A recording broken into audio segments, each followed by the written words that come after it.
আজকে একটা গল্প শোনাই, কথাগুলো মন দিয়া শুনবেন।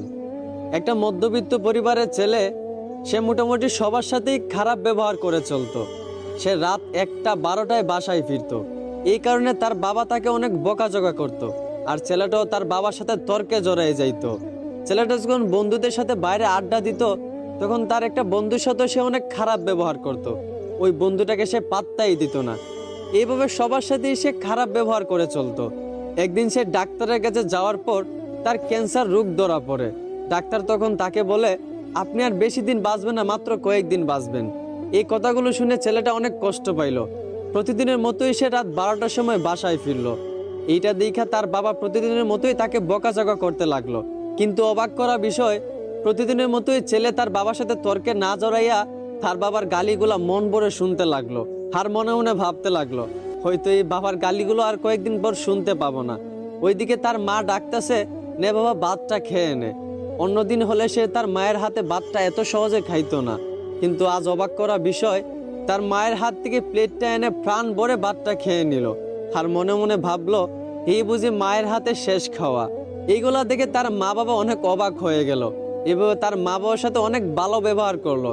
তারপরের দিন সে তার বন্ধুদের সাথে আড্ডা দিতে গেল। যেই বন্ধুটার সাথে সে সবসময় খারাপ ব্যবহার করত, ওই বন্ধুরা তাকে আজকে একটা গালি দিছিল।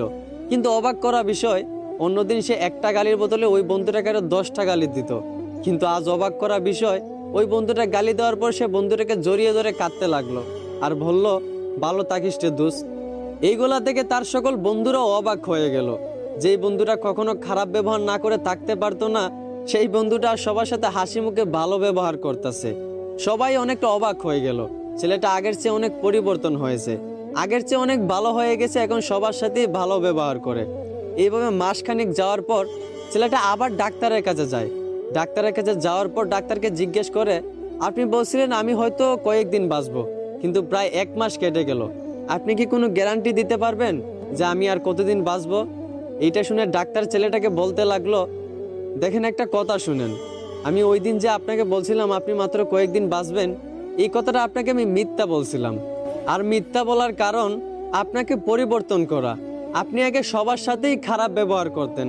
আপনার বাবা যদি আপনাকে বকাঝকা করত, আপনার বাবার সাথেও আপনি তর্কে জড়াই যাইতেন। কিন্তু আপনি যখন জানতে পারলেন আপনি আর মাত্র কয়েকদিন বাঁচবেন, আপনার মরণের কোনো গ্যারান্টি নাই, তখন আপনি সবার সাথে ভালো ব্যবহার করতে লাগলেন। এই বন্ধুটাকে আপনি গালি ছাড়া দিতেন না, সেই বন্ধুটাকেও আজকে আপনি ভালোবাসা দিলেন। আসলে এইখান থেকে আমরা একটাই শিক্ষা পাই, যে প্রত্যেকটা মানুষ যদি তার মরণের কথা স্মরণ করত, যে হয়তো বা আজও তো মারা যেতে পারি, কালও তো মারা যেতে পারি, এখনো তো মারা যেতে পারি, এইভাবে যদি প্রত্যেকটা মানুষ তার মরণের কথা স্মরণ করত, তাহলে দেখতেন কোনো মানুষই দুনিয়াতে খারাপ ব্যবহার করতো না, কেউই কারোর প্রতি কোনো অভিযোগ রাখতো না, কেউই কাউকে মাফ না করে থাকতে পারতো না।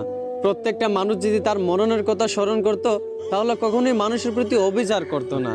এই জন্যই সবাইকে বলি, সবার আগে নিজের মরণের কথা স্মরণ করেন, তাহলে দেখবেন জীবন পরিবর্তন হয়ে যাবে। আশা করি আমার কথাগুলো বুঝতে পারছেন। ধন্যবাদ।